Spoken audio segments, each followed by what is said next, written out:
Welcome back live to Perspectives, and I'm your host, Ashley Burgess. I decided that we should talk about something like procrastination tonight. I thought we should talk about procrastination and to really explore it, because a lot of times we don't think about if we're procrastinating. We don't think if we're holding ourselves back. We have a tendency of procrastinating when it comes to our calling, when it comes to our purpose, when it comes to almost everything in our life. And I have a tendency of procrastinating when it comes to dealing with specific people that I might be a little stressed out about being around, about not knowing maybe how they're going to communicate, but better yet, how they're going to respond. And I think that people procrastinate for various reasons, whether it's like you don't want to deal with conflict, whether you feel as though this will actually get figured out. And sometimes that does happen. But sometimes we do it because we don't really want to deal with our future, with what's planned in front of us. Maybe we're okay, we have a good beat on things right now, and we kind of go, well, what's going to happen later on? If we do figure out something, we'll have to actually follow through. Because I think a lot of times while we're procrastinating, we have a tendency of maybe feeling a little more free, because to a degree, we really don't know what we're supposed to be doing. And so it's not a big deal that we're not doing it. So a friend of mine right now Mark joins me tonight. We're going to talk about this because I think it's near and dear to both of our hearts. So you were talking earlier off the mic. Yes. We were talking about procrastination. And, my theory about procrastination is ideas versus doing, that everybody's writing a screenplay mentality. Everybody's writing a screenplay. You go to LA and it's like, everybody's writing a freaking screenplay, okay? And you're like, dude, is there anybody not writing it? But what's funny about it is most of these screenplays are only like, they've gotten page 1 done, or maybe they've done one act or one chapter, you know what I mean? But most people, they're writing it, meaning it's in their head. They haven't even bothered to type out anything. But I think that it goes back to the procrastination thing. So tell me, where in your life, Mark, do you find yourself procrastinating more so than anything else? Well, for my experience, I've always envisioned having my own business, and it's something that I've known for a very long time, and I find myself in the situation where I haven't gotten there yet, and my question to myself is, why not? I know I have all the skills, I know I have all the potential to do it. So, like I said, I asked myself, why am I not there now? Why am I not there now? So just reflecting on it, I've kind of looked back and I've understood that it's procrastination. That's the answer to all those questions that I'm asking. It's just I've procrastinated. And I feel that for myself and for many other people, the reason that we procrastinate is that we're looking so far into the future that we feel like it's so far away. And we feel like we have all this time, and again, it's I'll do it tomorrow, But then you start to realize it's been 2 or 3 years and it's still not tomorrow. And you're like, Jesus, tomorrow was 2 years ago. Why haven't I done it yet? So I just feel like it's kind of just realizing that it starts with today. It's getting those things done today, starting small, or just starting, doing anything, but just working towards that goal now, and then just seeing results over time, not expecting it to just start on its own. So you said that it roots back to the concept of it seems like there's so much time. Yeah. Like the future seems so vast and so far away. Why should I start now? I think that goes back to the mentality that a lot of us have, too, about life, is that it's not until it's too late that we realize that we've kind of, squandered our life. You know how when you see people on their deathbed and they go, all I wish I could have done was this, this, and that. And they've come up with these stupid movies. I mean, I don't mean to say stupid, but the concept of the bucket list, I really don't like that word. But anyway, it's like people have to actually have a bucket list nowadays in their life to actually do what they want to do before they die, and actually define it as kicking the bucket list. But it's like, why do you think, let's talk about it in a human condition, why do you think that we feel that there's so much time? I feel like it's a lot of the illusion of the future. And, as many philosophers believe, the future is just an illusion. It's not really there. We have to live in today. And when we feel like, it's almost as we think that it's not going to happen yet. Like, it's impossible for it to happen. Like, that's something that's going to happen to me later. When in reality, it's something that can happen to you now. And the more you wait, the longer it's going to take for it to happen. So just I always read and study a lot of the guys who have actually started early. Some guys have started early as 14, 15, selling stuff door to door. That's how most guys that are billionaires nowadays, that's how they got their start, selling door to door, like even being homeless at points, but not ever stopping, just starting young, just continuing being consistent. And eventually one thing led to another. They start expanding, they start growing, and next thing you know, they're looking at their today and they're like, I just made $1 billion deal. So, and it's not even about, making money. It can be anything. It can be like, I want to be an Olympic boxer. The day you decide that, it's when you start training. The first day you step into the gym, you've started your journey. And if you're consistent, over time, you can achieve that accomplishment. But if you never go to the gym, you never start, you never sign up, you're never going to be an Olympic boxer. That's true. If you don't ever go to the gym, if you don't ever push yourself to do something that you want to do, you can never be it. Exactly. It can be a dream. And then I think a dream normally turns into what? A regret. Yeah. When we don't follow our dreams, we regret the fact that we didn't follow it. I mean, do you have any... I mean, I know you're pretty young, as far as age is concerned. I mean, you're not like in your 50s. You're not in your 40s. You're not even in your 30s yet. So life's pretty young for you. And you're in a good spot, but do you feel any regret from anything that you've done in the past or haven't done so far in your lifetime? I do. I feel like I wasted a lot of time early on. I was very rebellious in high school, and I kind of just wasted a lot of time trying to embrace that side of me, which was not really me. It never really was. It was kind of this facade, and more than facade, it was this idea of myself that I had that I was just a rebel. But in reality, I could have channeled that into something way more productive, which was rebelling against the typical dream of going to college and graduating and just starting early, learning about business at 16, 17, like a lot of these guys have done. And just, I feel like I would have been in a completely different place, but I didn't do that. Why did you feel like, and I asked this because I had a little bit of this too, and there's a part of me that felt that way a little bit. Why did you feel like you should be the rebel at that point? I just, when I was in school, I always saw this kind of, everybody's expected to kind of do what they're told. And if you don't do what you're told, then you're kind of like a bad kid. But in reality, I kind of like looked at it and I was like, what they're telling me to do doesn't make sense, so why should I follow it? So I feel like there was also a lack of like an outlet for me to go to where, hey, you don't have to do this, you can do this instead. There wasn't any of that, so I had to choose my own path.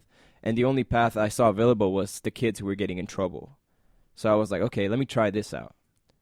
And that let me try this out turned into 2 or 3 years of wasting time, getting in trouble, hanging out with the wrong crowds, when I could have been, hanging out with kids who are at Silicon Valley right now, who started at 15 developing apps. I understand. And it's interesting. It was, I was one of those kids in high school.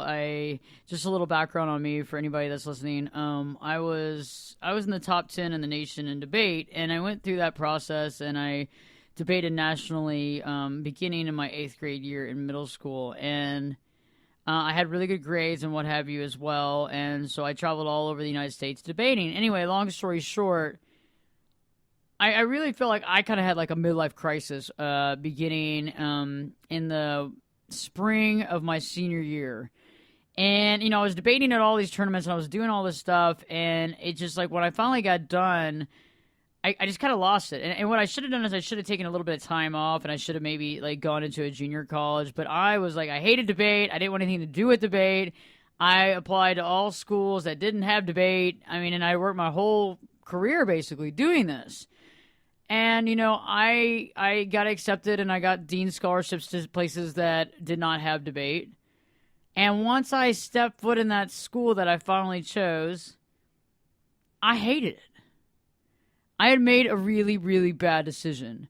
I had made a decision that was going to stick with me, and it sucked, and I didn't like it. And there was a part of me that became this rebellious person because I was like, I can't believe I worked so hard and for so long for something that I threw away. And it wasn't going to be an easy fix because I knew the only way, I mean, I kind of looked at it as two ways. The only way I could ever leave there would be to get straight A's and to try to convince my parents to get me to move. And I already knew they were not really happy with my choice to begin with. And the second thing was just screw it. Screw it. You know what? I mean, you work this hard and you know what? Oh, well, you know. And so there was a period of several years where I was barely going to classes, and, you know, I was pulling C's, and I was doing it because I was upset because I made a bad choice. And I think there's a lot of people out there right now who can resonate with what we're talking about, either in the fact that they don't want to do what they're told, and the fact that it doesn't make any sense, or in the fact that they made a mistake and they don't know how to backtrack it, and they're stuck. And so what do you do when you're stuck? A lot of times we come out fighting.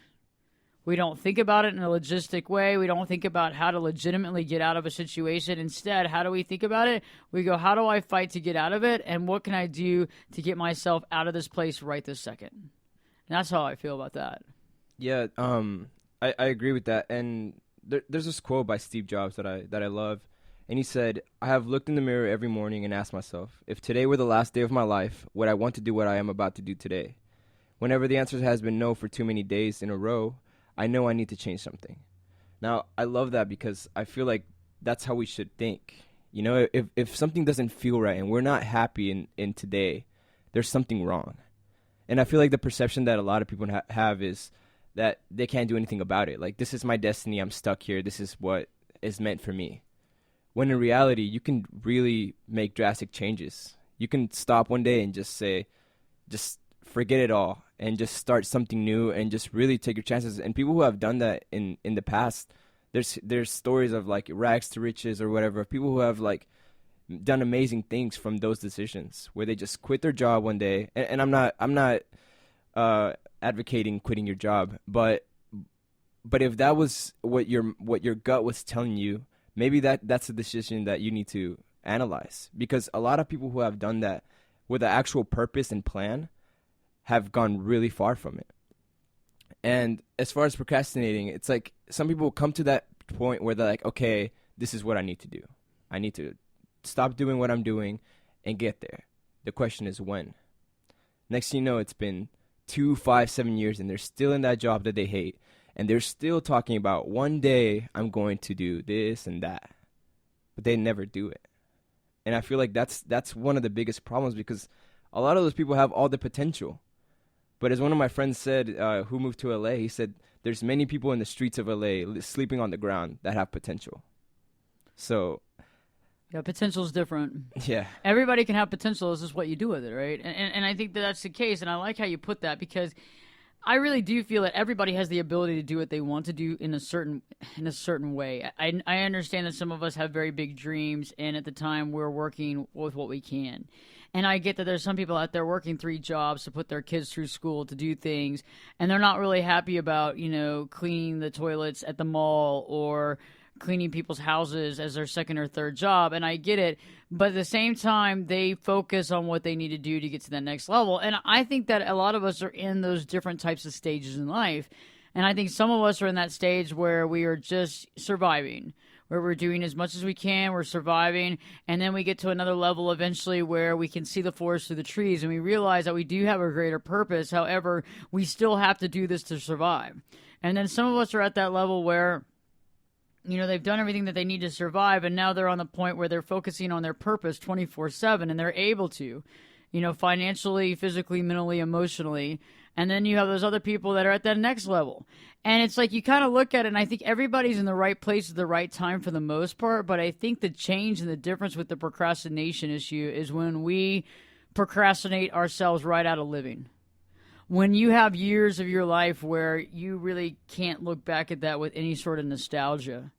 When you look back at some of the life, and I've lived that before, and I've been there before. I've had a couple of years where, yeah, some of the times were fun, but for the most part, most of it was a blur.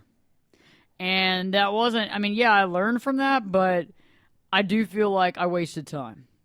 And I feel like everybody in this world has wasted some time or another. How much time, I don't know. But I think that procrastination stops when it starts to become painful.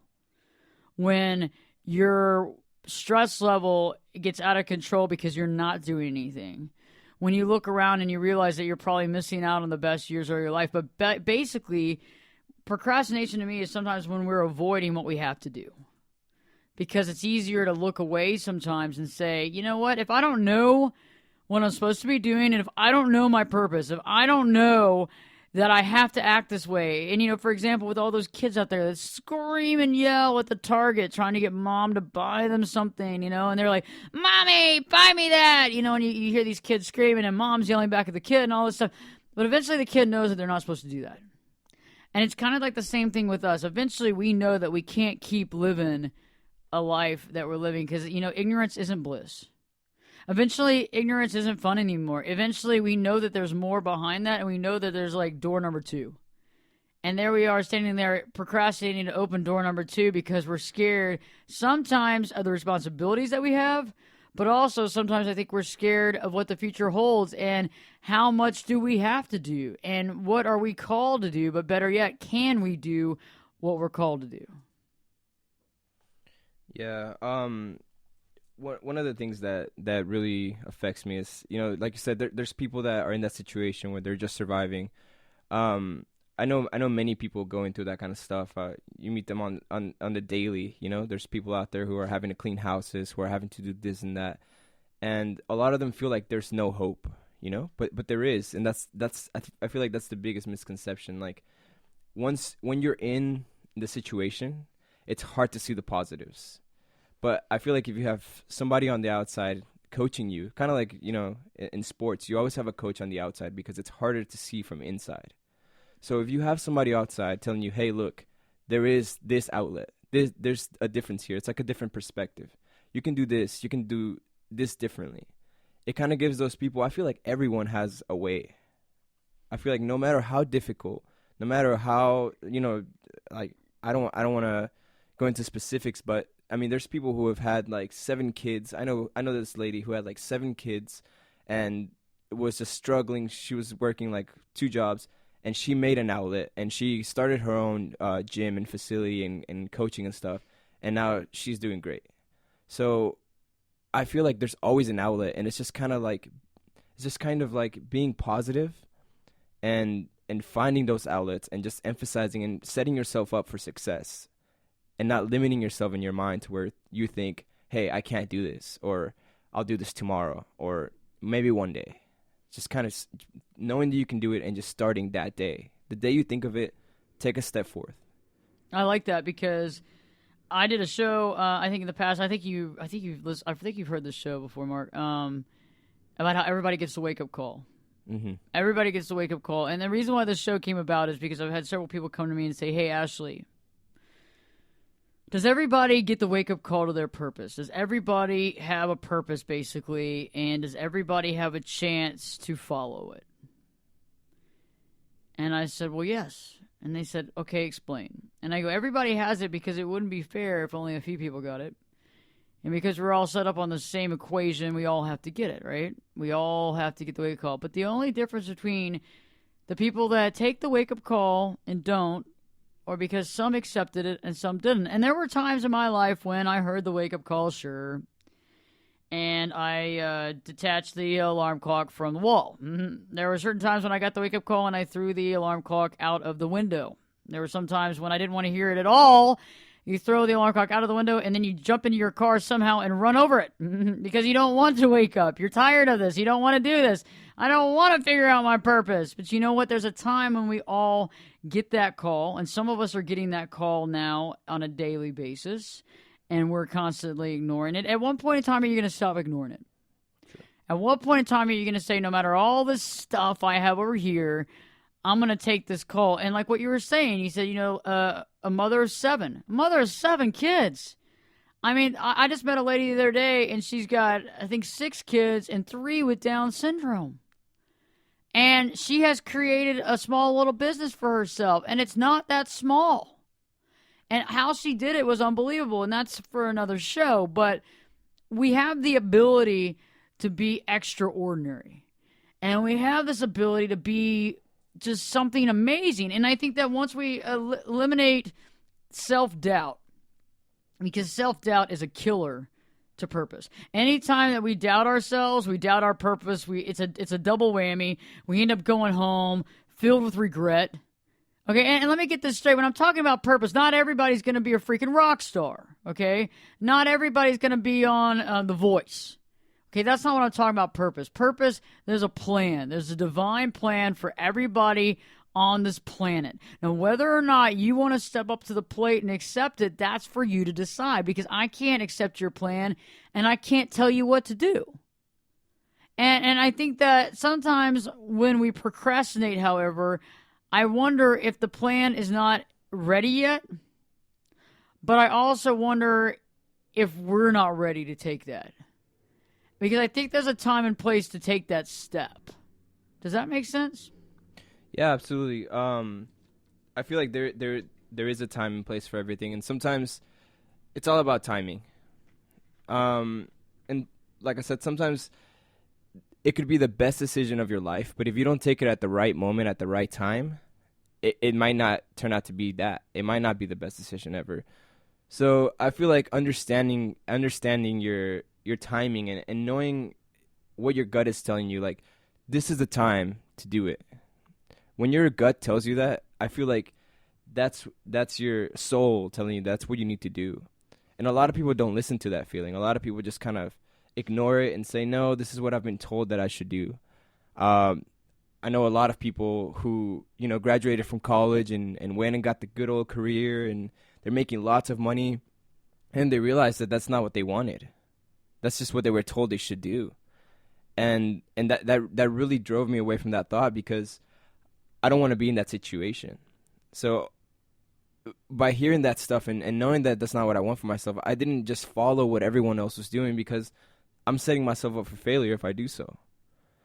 So I feel like it has a lot to do with guts and like being brave and just kind of saying like, no, I'm not going to follow what everyone else is doing. I'm going to follow what my gut is telling me is right, and just taking a chance. And when I say taking a chance, it's not a wild guess, like, I'm just going to do this. It's actually doing your homework and analyzing your life and analyzing how the world is today and tomorrow, and just making a strategic plan of what you're going to do. And like Mark Cuban said himself, I never take risks. He said, I never take risks. People tell me, oh, you're such a good risk taker. He said, no, I'm not.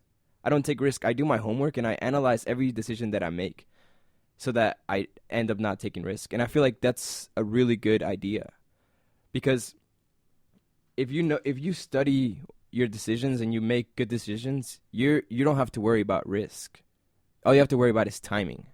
It's like, when am I going to do this? Because I have to do it. Like, there's no way I can't do this.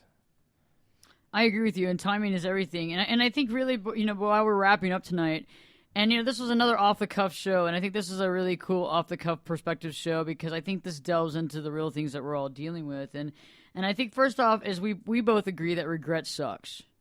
The last thing I want in my life is a lot of regret. I've written lots of blogs on that, and it's really awesome. The last blog I wrote on that was second to the Wikipedia definition of regret. And so I get it.